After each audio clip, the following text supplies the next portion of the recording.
যুবক নামাজ পড়ে চোখের পানি ছেড়ে বারান্দার কর্নারে বসে কান্দে, আল্লাহ তুমি কোরআনওয়ালা একটা বান্দি আমার বিবাহের বন্ধনী মিলায়া দাও।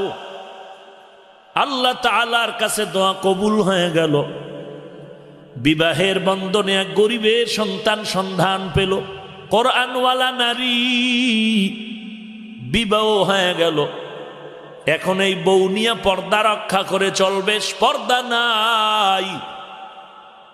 বউ নিয়ে চলে গেল এক জংলার কিনারায়, ছোট ঘর উঠাইয়া স্ত্রীকে ঘরের মধ্যে রেখে গোসলের পানি আগায় দিয়া বাহির থেকে দরজা লক করিয়া বিবিরে ঘরের মধ্যে রেখে অন্যের বাড়ি কাজ করার জন্য চলে যায়। সারাদিন কাজ করে সন্ধ্যাবেলা মজুরি নিয়ে